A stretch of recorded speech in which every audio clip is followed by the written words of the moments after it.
Shri Mohandas Pai was a member of the board of directors of Infosys and head of various departments like Administration, Education and Research, Finacle, Human Resources and Infosys Leadership Institute. He has been active in working with regulators to improve the business ecosystem.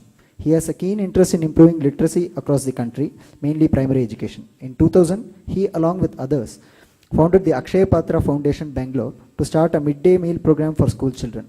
Today, the midday meal program feeds over 12 lakh children in about 7,600 government schools across 7 states in India. He is currently the director of Manipal Universal Learnings Private Limited. Welcome to you, sir.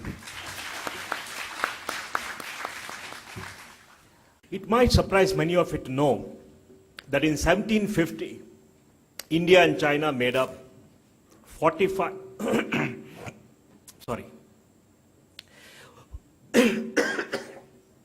I seem to have got a throat problem. India and China made up about 45% of the world GDP. It is only colonial rule and the taking away of India's resources, which Will Durant recounts in his book, The Case for India, that allowed the West to dominate. And with the West domination came this story about universalization or universalism, like Rajiv says, and patronage, and the West's need to assimilate various civilizations into the West's point of view.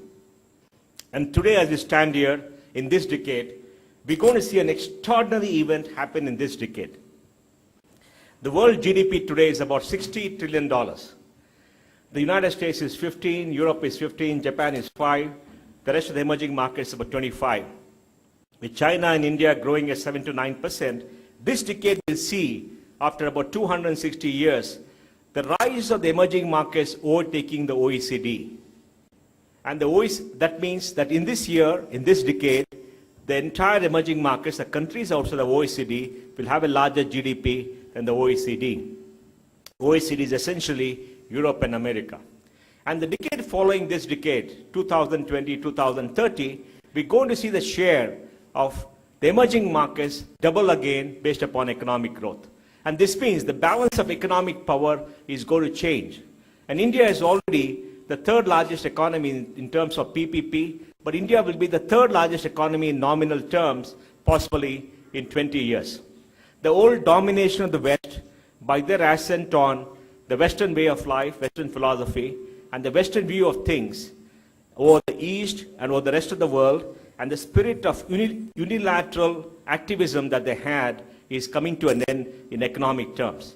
The economic upsurge in the West, caused by the Industrial Revolution, allows them to dominate world thought and create a homogeneity in world culture, which was destructive. And if you study Western history, you find the largest destruction of indigenous people, the mass killing of many, many civilizations happened in that time in the last 250 years, which was possibly the only occasion when it happened, except when Genghis Khan started his conquest across Asia many, many centuries before that. So now in this decade, when the time comes when the emerging markets, people of possibly 3/5 of humanity or 4/5 of humanity are going to come into their own, it's important for all of us to assert that we are different, that the world is not a homogeneous place. The world has immense diversity, diversity caused by civilization, diversity caused by thought, and we must cherish and protect this diversity and ensure that this diversity is put before everybody else so there is peace and harmony. But at the heart of this homogeneity is the debate between people of the book and the people who don't have a book. Because the people of the book claim superiority based upon holy revelation. They claim superiority based on the fact that there is a God and it is their God and there's only one way to go to heaven, and that is to worship that God. And if you don't, you're condemned as an infidel or as a heathen who will not go to heaven. And we, being part of the Asian civilization, are certainly not going to that heaven. But the very question of that heaven is getting redefined, because the heaven is not the American way of life, but the heaven is a new way of life which belongs to people in Asia. And that is the essential difference in terms of the economic transformation that is happening. And that is why I feel personally Rajiv's book is a very important contribution to this debate for the people of the world to reclaim their identity, to reclaim their being different, to reclaim what they are, the historicity of the civilization, and to stand up and to be counted and take pride in themselves. At the end of the Second World War, before the Korea started to fight again, South Korea was a Buddhist republic, was a Buddhist country. But in 20 years, Buddhism came down from about 90% of the faith to something like 15%. Because the Koreans felt that they were a failed civilization, they were a poor people, and success was the West. And the West had a superior religion, the West had a superior practice. So they embraced change. Change happened because evangelical movement that came out from America. And the change happened because sense of superiority. And this is what we as Indian people need to guard about at this critical point of time where we see this change. So we need to study our own history. We need to assert our identity as individuals who are inheritors of a great civilization, a civilization which allowed the concept of liberty to flourish, a civilization that allowed each individual to choose his own path. Now, the concept of each individual choosing his own path is an unbelievable concept because the concept itself defines freedom. And freedom is very critical to the human mind, the spirit of inquiry that you people seek here in this institution. And that freedom must be preserved because the idea of a monotheistic religion, the idea of one way of life is the antithesis of human freedom. Humans get into bondage because of this huge organization that supports and drives this drive towards homogeneity. And that's what we need to protect against. And that's why, to me, Rajiv Malhotra's book is extremely important for those of us in India and elsewhere in the world. I would like to end with another point which I want to make emphatically here. The people of the book and the people who believe in revelations believe that they have a holy right and a holy, let us say, imperative to conquer nature. And the conquest of nature implies the destruction of nature in its myriad form and the use of the natural resources for improvement in the so-called quality of life.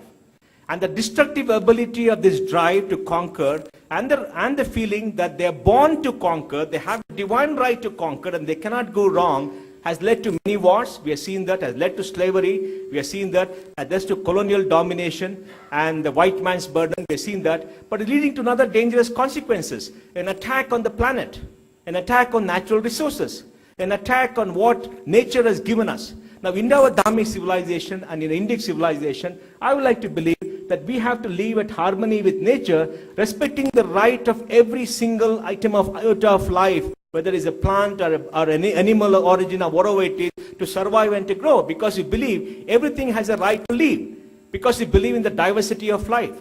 But when you believe in one way of life, you are going to be destructive, and that destructive feeling is hurting the planet, is hurting the place where all of us live. So it's up to us to stand up and to assert that even we believe in a theory that individuals have a right to look out for themselves. We should believe in the theory of sustainability, that we have to live in harmony with nature, and it implies that nature has a right to a free existence as an individualistic existence and not necessarily subservient to man. Now, unless we come to this philosophy, we're going to live in a planet which is going to diminish, and we're all going to be victims of this drive towards homogeneity. I would like to end here by saying that in all this debate, we should take an intellectual viewpoint of what Rajiv Malhotra has said. And it's important for us in asserting our individuality and in asserting our right to be different, that we do not cast aspersions on somebody else and deny them the right to be different. While we must assert our right to be different, and we should as independent people, we must not deny the right to be different to somebody else and for somebody else to follow their own path. It means there must be no hatred on our part. There must be no negative assertion. There must be a positive assertion and mutual respect for the other's right to exist, whatever be the tradition. And that is there in our Indian tradition. Because in our religion, even being a heretic, being an atheist is acceptable. It's part of the debate. It's part of what you are. And we respect people who are atheists. And this respect for the other should be carried forward, because it's only in this intellectual debate will we find the meaning of life. After all, our journey in life is to understand the meaning of life and the reason for existence. And I believe unless we inquire, we will never be able to find the reason for our existence, and the reasons for the existence of each individual is going to be very different. So thank you, Rajiv, for everything that you've done with this. I think it's an extremely important contribution at this critical juncture when the world is changing. Thank you very much.